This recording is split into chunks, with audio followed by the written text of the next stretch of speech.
안녕하십니까?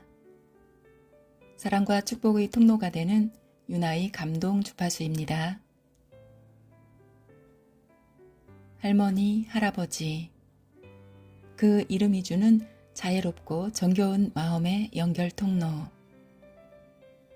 그 길로 걸어 들어가면 그곳엔 휴식과 따스함과 평안함이 흐릅니다. 포리스트 카터의 내 영혼이 따뜻했던 날들에서 할머니와 할아버지는 숲의 아름다움을 보게 하고 마음의 눈으로 그곳을 느끼게 하는 힘을 줍니다. 내 영혼이 따뜻했던 날들은 포리스트 카터의 인디언 이름인 작은 나무가 체로키 인디언의 삶을 소중하고 아름답게 살아온 자전적 소설입니다. 작은 나무가 할머니, 할아버지와 함께한 추억의 이야기와 나만의 비밀 장소를 들려드리겠습니다.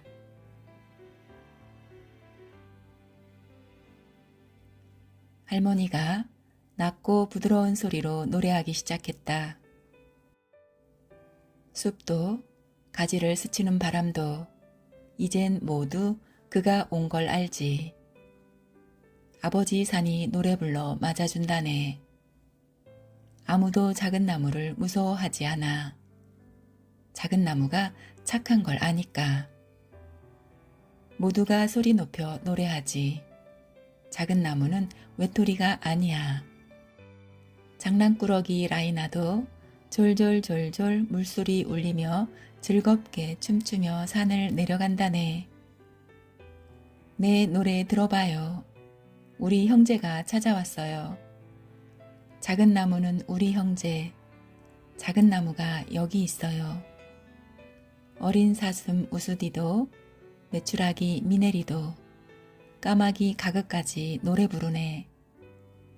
작은 나무는 상냥하고 강하고 용감하다네. 작은 나무는 절대 외톨이가 아니야. 할머니는 노래를 부르면서 몸을 천천히 앞뒤로 흔들었다. 그러자 나도 바람이 제잘거리고 시냇물 라이나가 내 이야기를 노래 부르며 형제들에게 전하는 소리를 들을 수 있었다. 나는 노래 속의 작은 나무가 바로 나라는 걸 알고 있었다. 산 형제들이 날 좋아하고 나하고 같이 있고 싶어 하는 걸 보니 기뻤다. 그래서 나는 울지도 않고 편안하게 잠이 들었다.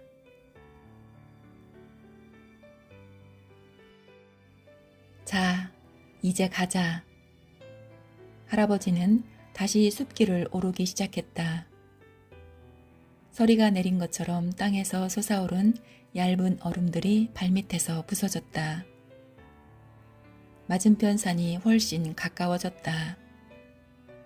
그럴수록 골짜기는 가늘고 길게 갈라져서 저기 까마득히 발 아래로 멀어졌다. 그 갈라진 바닥에는 칼날 같은 시냇물이 담겨 있었다. 우리는 길에서 벗어나 낙엽 위에 주저앉았다. 그때 마침 아침 햇님이 산꼭대기로 머리를 내밀어 계곡 전체에 햇살을 비추기 시작했다. 할아버지가 주머니에서 건빵과 사슴고기를 꺼냈다. 우리는 산을 바라보며 아침 식사를 했다. 산꼭대기에 폭발이 일어난 것처럼 반짝이는 빛들이 하늘 위로 솟구쳤고 얼음에 덮인 나뭇가지들은 햇빛을 받아 눈이 부실 정도로 반짝거렸다. 아침 햇살은 물결처럼 아래로 내려가면서 밤의 그림자들을 천천히 벗겨가고 있었다. 정찰을 맡은 까마귀 한 마리가 하늘을 날면서 날카롭게 깍깍 세 번 울었다. 아마 우리가 여기 있다는 걸 알리는 신호였으리라. 이제 산은 기지개를 켜며 일어나 천천히 하품을 하고 있었다. 하품을 토해낸 미세한 수증기들이 공중으로 흩어졌다. 해가 나무에서 죽음의 갑옷인 얼음을 서서히 벗겨감에 따라 산 전체에 살랑이고 수군거리는 소리들이 되살아났다. 할아버지도 나처럼 눈을 모으고 귀를 기울이고 계셨다. 아침바람이 나무 사이에서 낮은 휘파람 소리를 일으키는 것에 맞추어 산의 소리도 점점 커져갔다. 산이 깨어나고 있어. 산에서 눈을 떼지 않은 채 할아버지가 낮고 부드러운 목소리로 말씀하셨다. 그래요, 할아버지. 정말 산이 깨어나고 있어요. 그때 나는 다른 사람들은 잘 이해할 수 없는 어떤 것을 할아버지와 함께 받아들이고 있는 중이라는 걸 깨달았다. 길가 나뭇가지들 사이로 비쳐드는 햇빛 덕분에 앞길은 황금빛 줄무늬로 어른거렸다. 이렇게 늦은 오후가 되면 바람도 자게 마련이다. 앞서가던 할아버지가 콧노래를 흥얼거리는 소리가 들려왔다. 이 시간이 영원히 계속될 수 있다면 좋을 텐데. 내가 할아버지를 기쁘게 해드렸다. 나도 그 이치란 걸 배운 것이다. 지는 겨울에 받으며 산길을 걷다 보면, 길 위에 난 발자국 따라 걷다 보면 오두막집으로 이어지지. 야생 칠면조 다니는 길로. 이게 바로 체로키의 천국이라네.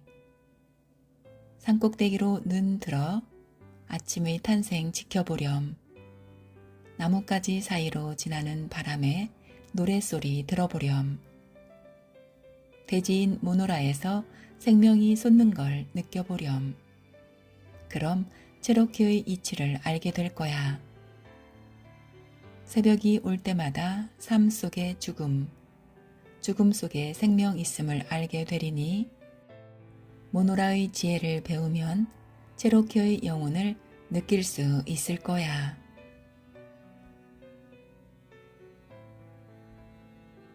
책의 초반에 나오는 작은 나무와 할머니, 할아버지와의 말로 표현할 수 없는 마음의 이야기들. 오로지 마음으로만 보이는 같은 선의 연결이 느껴지는 부분이다. 대자연의 이치를 자연과 함께 바라보며 느끼는 순수의 시간이다. 벌써 마음이 따뜻해진다. 이렇게 할머니, 할아버지와의 연결은 엄마, 아빠와의 같은 연결로 이어지고 따로 떨어져 있어도 그것은 달라질 수 없는 영혼의 영역이라고 느낍니다.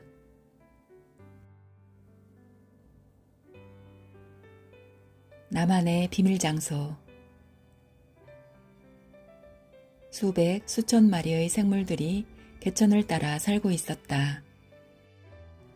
만일 거인이 되어 그 구불구불 흘러가는 개천을 위에서 내려다볼 수 있다면 개천이야말로 생명의 강이라는 것을 알 수 있을 것이다.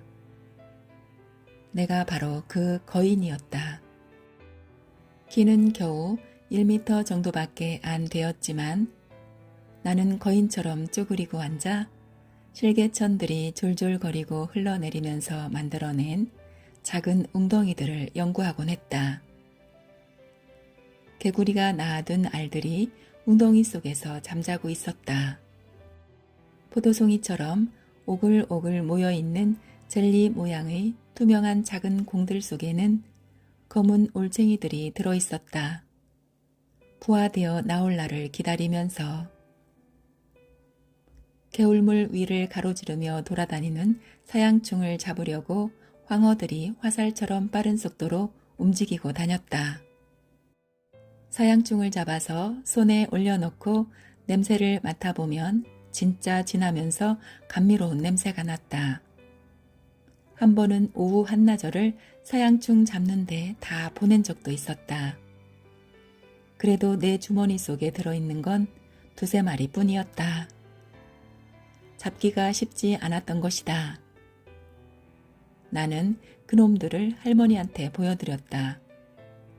할머니가 감미로운 냄새를 좋아하시는 건 진작부터 알고 있었다.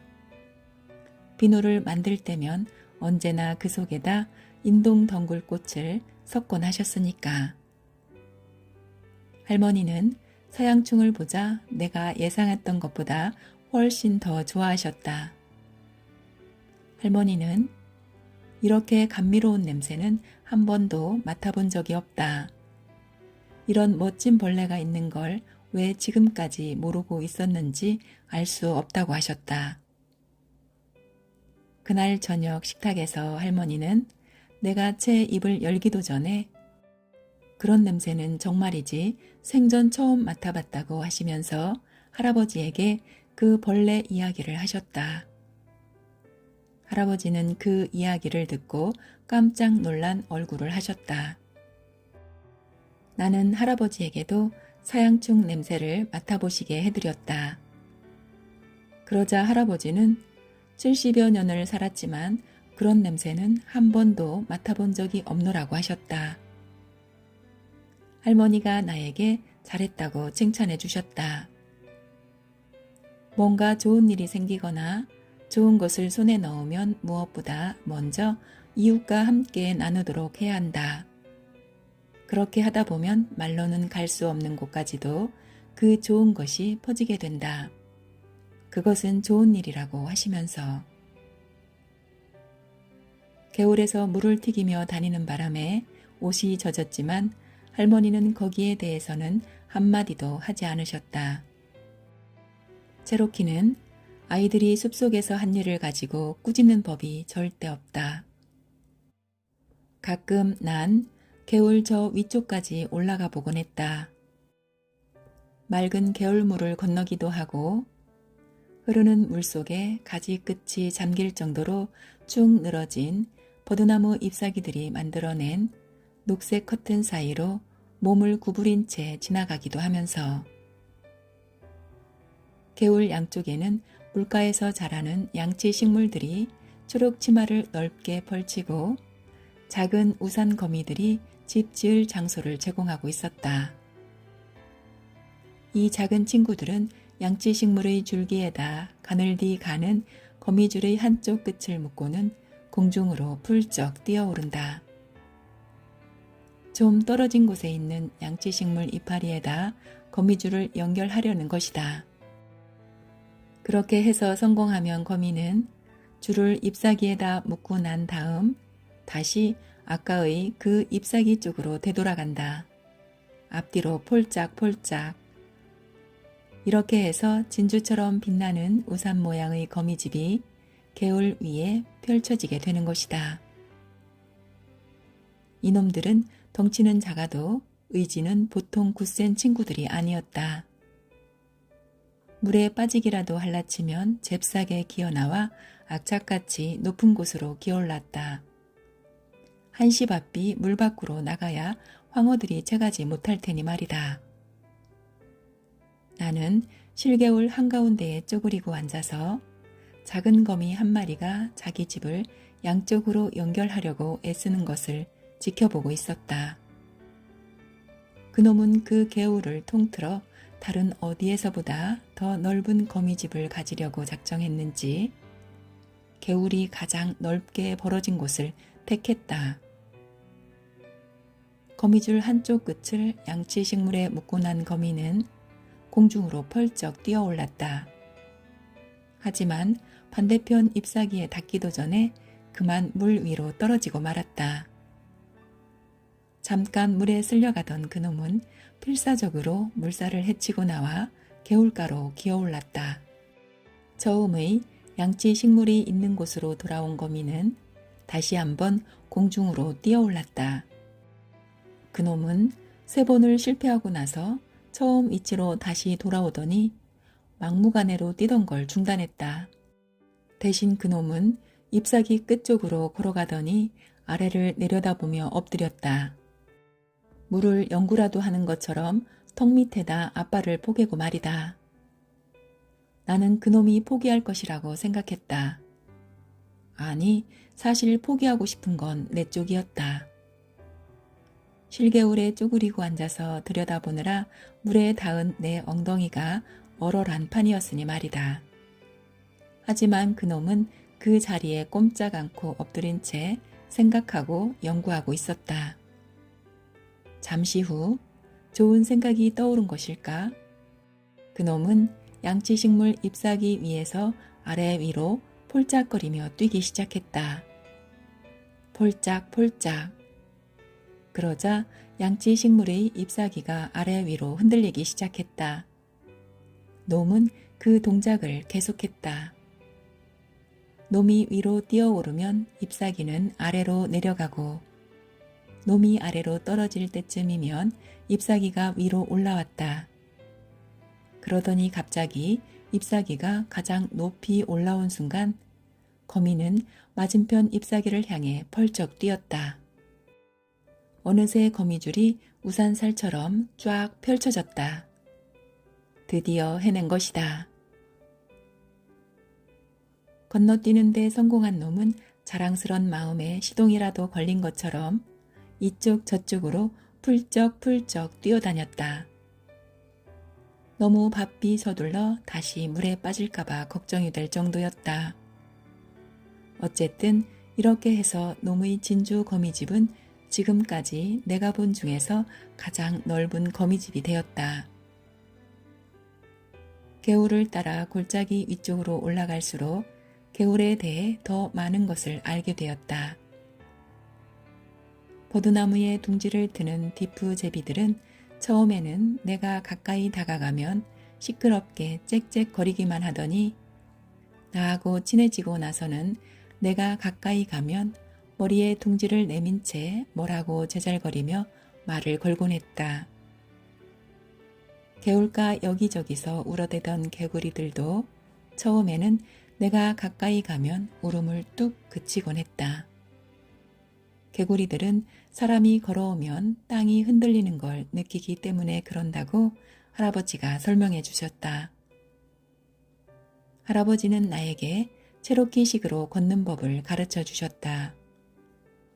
발꿈치를 땅에 대지 않고 발끝만으로 목가신을 땅에 끌듯이 하면서 걷는 것이다. 내가 이 걸음걸이를 익히고 나자 옆을 지나가도 개구리들은 우는 것을 그치지 않았다. 나만의 비밀 장소를 찾아낸 것도 개울을 따라 올라가던 중이었다. 그곳은 약간 사너리 쪽으로 올라선 곳에 있었다. 그곳은 월계수로 빙 둘러싸인 채 늙은 미국풍나무 한 그루가 굽어보고 있는 그다지 넓지 않은 풀밭이었다. 그곳을 본 순간 나는 그곳을 나만의 비밀 장소로 삼기로 작정했다. 그 뒤로 나는 심심하면 그곳에 들르곤 했다. 모두가 나를 따라다녔는데 그 개도 그곳을 좋아했다. 우리는 미국풍 나무 아래에 앉아서 가만히 귀를 기울이거나 주변을 구경하곤 했다. 그 비밀 장소에 오면 모두는 절대 소리를 내지 않았다. 그 개도 그곳이 비밀 장소라는 것을 알고 있었던 것이다. 어느 늦은 오후 나와 모두가 미국풍 나무에 등을 기대고 앉아 있노라니 뭔가 펄럭거리며 지나가는 것이 눈에 들어왔다. 할머니였다. 할머니는 우리가 앉은 곳에서 그다지 멀지 않은 곳을 지나가고 계셨다. 하지만 내 보기에 할머니가 내 비밀 장소를 눈치챈 것 같지는 않았다. 그랬더라면 나에게 말을 걸었을 것이다. 할머니는 나뭇잎 사이를 지나는 바람보다도 더 조용하게 움직일 수 있었다. 일어나서 할머니 뒤를 따라갔다. 할머니는 뿌리를 모으고 계시던 중이었다. 나는 할머니를 따라잡아 뿌리 캐는 일을 도와드렸다. 통나무 위에 걸터 앉아 뿌리들을 골라낼 때였다. 비밀을 지키기에는 내 나이가 너무 어렸다. 결국 나는 할머니에게 내 비밀 장소에 대해 말하고 말았다. 그런데 할머니는 조금도 놀라지 않으셨다. 그 때문에 놀란 건 오히려 내 쪽이었다. 할머니는 체로키라면 누구나 자기만의 비밀 장소를 갖고 있다고 하셨다. 할머니 자신에게도 비밀 장소가 있으며 할아버지에게도 있다. 지금까지 한 번도 물어본 적은 없지만 할아버지의 비밀 장소는 산꼭대기 가는 길 어딘가에 있다는 걸 알고 있다.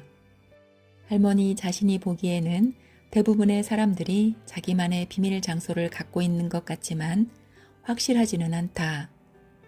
한 번도 그 문제에 대해 조사해 보지는 않았으니까. 하지만 비밀 장소는 누구에게나 꼭 필요한 것이라고 할머니는 말씀하셨다. 그 말을 듣자 우연이긴 하지만 나한테도 비밀 장소가 있다는 사실이 그럴 수 없이 뿌듯하고 자랑스러웠다.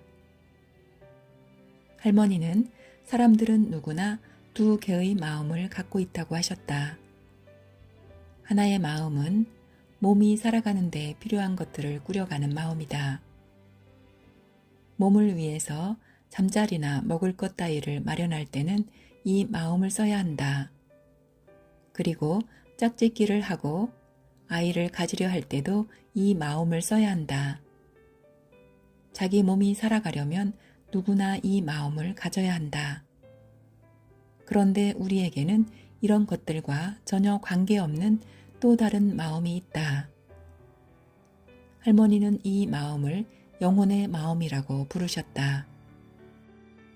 만일 몸을 꾸려가는 마음이 욕심을 부리고 교활한 생각을 하거나 다른 사람을 해칠 일만 생각하고 다른 사람을 이용해서 이익 볼 생각만 하고 있으면 영혼의 마음은 점점 졸아들어서 밤톨보다 더 작아지게 된다. 몸이 죽으면 몸을 꾸려가는 마음도 함께 죽는다. 하지만 다른 모든 것이 다 없어져도 영혼의 마음만은 그대로 남아있는다. 그래서 평생 욕심 부리면서 살아온 사람은 죽고 나면 밤톨만한 영혼밖에 남아있지 않게 된다. 사람은 누구나 다 다시 태어나게 되는데 그런 사람이 다시 세상에 태어날 때에는 밤톨만한 영혼만을 갖고 태어나게 되어 세상의 어떤 것도 이해할 수 없게 된다. 몸을 꾸려가는 마음이 그보다 더 커지면 영혼의 마음은 땅콩 알만하게 줄어들었다가 결국에는 그것마저도 완전히 사라지고 만다. 말하자면 영혼의 마음을 완전히 잃게 되는 것이다. 그런 사람들은 살아 있어도 죽은 사람이 되고 만다.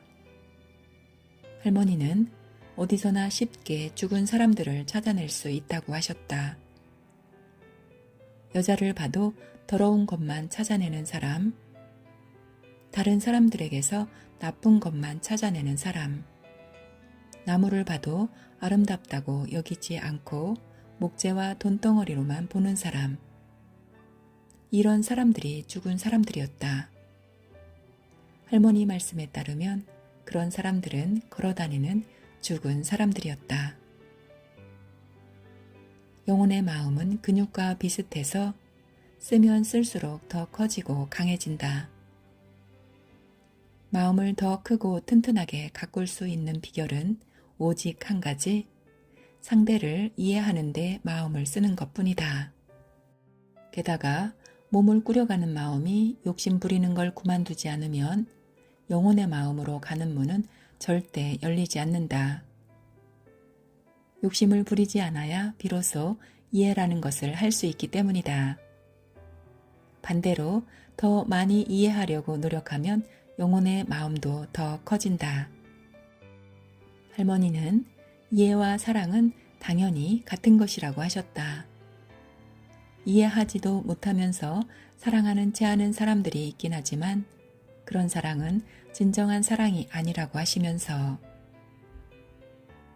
그 말을 듣고 나는 모든 사람을 잘 이해하기로 마음먹었다.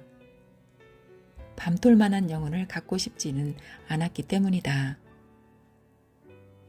영혼의 마음이 자꾸자꾸 커지고 튼튼해지면 결국에는 지나온 모든 전생의 삶들이 보이고 더 이상 육신의 죽음을 겪지 않는 단계에 도달하게 된다. 할머니는 내 비밀 장소에서 그런 생명의 순환이 어떻게 이루어지는지 지켜볼 수 있을 것이라고 하셨다. 모든 것이 새롭게 탄생하는 봄이 되면 설사 그것이 그냥 생각일 뿐이라 해도 무엇인가가 태어날 때는 항상 그렇듯이 흔들림과 소란이 일어난다. 영혼이 다시 한번 물질적인 형태를 갖추려고 발버둥치기 때문이다. 그래서 봄에 부는 매서운 바람은 아기가 피와 고통 속에서 태어나는 것처럼 탄생을 위한 시련이다. 그러고 나면 생명을 한껏 꽃피우는 여름이 온다. 그보다 더 나이가 들면 우리 영혼이 제자리로 돌아갈 날이 머지 않았다는 특이한 느낌을 갖는 가을이 지나가고 겨울이 되면 모든 것이 죽거나 죽은 것처럼 보인다. 우리 몸이 죽었을 때처럼. 하지만 봄이 되면 다시 태어날 것이다. 할머니 말씀으로는 체로키들은 오래전부터 이 사실을 터득하고 있었다고 하셨다. 할머니는 내 비밀 장소에 있는 늙은 미국풍 나무에도 영혼이 있다는 걸 내가 언젠가는 깨닫게 될 것이라고 하셨다. 사람의 영혼이 아니라 나무의 영혼이. 할머니에게 이 모든 걸 가르쳐 주신 분은 할머니의 아버지셨다. 할머니의 아버지, 외종주부의 이름은 갈색매였다. 나무가 생각하는 것까지 느낄 수 있을 정도로 무척 이해심이 깊은 분이셨다. 한 번은 할머니가 아직 어린 여자아이였을 때 외증조부는 집 근처 산에 있는 흰 참나무들이 하나같이 겁을 먹고 들떠 있어 걱정이라고 하셨다. 외증조부는 참나무들 사이를 걸어다니면서 산 위에서 많은 시간을 보냈다. 그 나무들은 멋있게 생기고 키도 큰 데다 줄기도 곧게 뻗어 있었다. 그 나무들은 이기적이지도 않았다. 산 짐승들의 먹이가 되는 온나무와 감나무, 히코리나무와 밤나무들과 함께 자라고 있었던 것이다. 이기적이지 않았기 때문에 그 나무들은 크고 강한 영혼을 갖고 있었다. 흰 참나무들의 불안이 커져가자 외종주부는 이제 밤 동안에도 나무들 사이를 걸어다니곤 하셨다. 뭔가 잘못되어 가고 있는 걸 아셨기 때문이다. 그러던 어느 이른 아침 해가 산등성이 위로 막 고개를 내밀고 있을 때 외종주부는 벌목꾼들이 나무들 사이를 돌아다니는 모습을 보았다. 그 사람들은 흰 참나무마다 표식을 하고 다녔다. 몽땅 잘라낼 작정을 한 것 같았다. 그들이 떠나자 외종주부 말씀으로는 참나무들이 울기 시작했다고 한다. 외종주부는 잠도 자지 않고 벌목꾼들이 하는 짓을 지켜보았다. 그 사람들은 산꼭대기까지 수레가 다닐 길을 닦기 시작했다. 외증조부가 체로키들에게 그 이야기를 하자 모두 흰 참나무들을 구하기로 의견을 모았다. 그래서 밤이 되어 벌목꾼들이 개척촌으로 되돌아가고 나면 이번에는 체로키들이 나와 길 여기저기를 파헤치고 길을 가로지르는 깊은 도랑을 팠다. 여자와 아이들까지도 그 일을 도왔다. 다음날 아침에 다시 돌아온 벌목꾼들은 온종일 시간을 들여 파헤쳐진 길을 고쳤다. 그러다 밤이 되면 다시 체로키들이 그 길을 파헤쳤고 사흘이 지났을 때 벌목꾼들은 길에다 총 든 보초를 세웠다. 하지만 산꼭대기까지의 그 긴 길 전체에 모조리 보초를 세울 수는 없었다. 체로키들은 보초가 없는 곳을 골라 도랑을 파헤치는 일을 계속했다. 그건 무척이나 힘든 투쟁이었다. 모두들 녹초가 될 만큼 지쳐갔다. 그러던 어느 날 벌목꾼들이 길을 고치고 있을 때 커다란 흰 참나무 한 그루가 마차 위로 넘어졌다.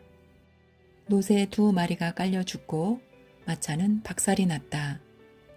할머니 말로는 튼튼하고 잘 뻗은 나무여서 넘어질 이유가 하나도 없었는데 그렇게 넘어졌다고 한다. 드디어 벌목꾼들은 길닫기를 포기했다. 곧이어 봄비가 내리는 우기가 시작되었고 그 후 그들은 2번 다시 돌아오지 않았다. 보름달이 꽉 찼을 때 체로키들은 흰 참나무 숲에서 잔치를 벌였다. 모두들 둥글고 노란 달리말에서 춤을 추었다. 그랬더니 흰 참나무들도 가지를 서로 스치거나 가지로 체로키들을 건드리면서 함께 춤추고 노래 불렀다. 또 다른 나무들을 구하기 위해 자기 목숨을 내던진 그 참나무를 애도하는 노래도 불렀다. 그 느낌이 워낙 강해서 할머니는 공중으로 붕 떠오르는 듯한 착각마저 들었다고 하셨다. 작은 나무야, 이런 이야기는 절대 하면 안 된다. 백인들의 세상에서 그런 이야기를 해봤자 아무 쓸모도 없으니까 말이다. 하지만 넌 반드시 이 이야기를 알아둬야 해. 그 때문에 내가 너한테 얘기해 주는 거란다.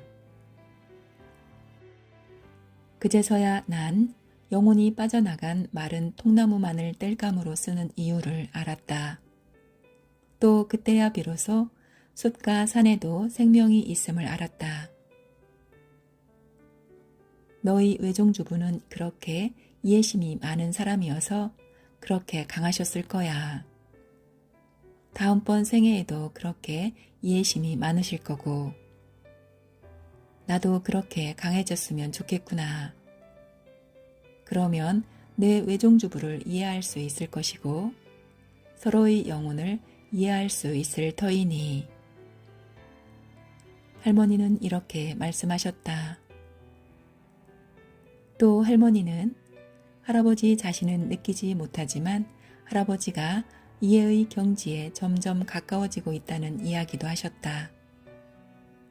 2분은 서로의 영혼을 이해하기 때문에 항상 함께할 거라고 하시면서 나는 할머니에게 나도 그런 경지에 이르면 뒤에 혼자 남지 않아도 되는지 물어보았다. 할머니가 내 손을 잡으셨다.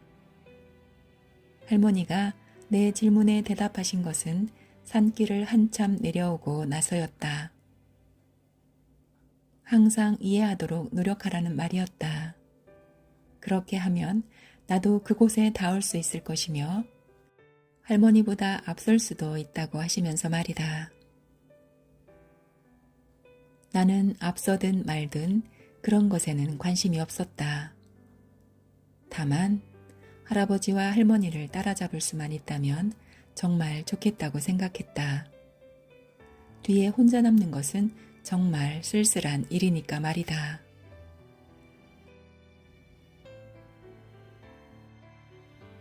나만의 비밀 장소를 갖는 것, 그건 내 영혼과 다른 어떤 우주 만물의 영혼과 만나는 시간입니다. 시골에서 자란 저도 어릴 적 그런 장소가 있습니다. 아버지와 엄마를 따라 산에 자주 올랐었고 이렇게 작은 나무의 할머니처럼 영혼의 깊이에 대해 말씀해 주시지는 않으셨지만 저는 산을 좋아하고 나무를 좋아했습니다. 지금 생각해 보니 저는 시간이 있을 때마다 동네 친구들과 산에서 내 우주를 만들며 놀았습니다. 그곳은 나에게 나만의 장소였으며 우리 모두의 장소였습니다. 그 장소를 기억하는 친구들은 그곳이 우리의 시간이 흐른 지금 마음으로 만나는 장소일 것입니다. 그리고 저는 내 마음의 휴식처인 그곳에서 내 몸과 마음의 휴식을 가지고 있습니다. 지금도 그곳은 그대로 남아 있습니다. 그대로 남아있는 그곳이 정말 소중하고 아름답습니다. 포리스트 카터의 내 영혼이 따뜻했던 날들은 또 앞으로 내가 살아갈 지혜를 준 책입니다. 우리가 영혼의 따스함을 알게 해주는 비밀 장소에서 만나는 마음의 연결이 오늘은 더욱 소중하게 느껴집니다. 할머니가 되고 할아버지가 되는 일은 세상의 어떤 일보다도 고귀하고 멋지고 사랑스러운 자연의 이치입니다. 그 이치를 알게 해준 카터에게 내 따뜻한 마음을 전합니다. 하늘의 따뜻한 바람이 그대 집 위로 부드럽게 일기를, 위대한 신이 그 집에 들어가는 모든 이들을 축복하기를, 그대의 목하신 신발이 눈 위에 여기저기 행복한 흔적 남기기를, 그리고 그대 어깨 위로 늘 무지개 뜨기를.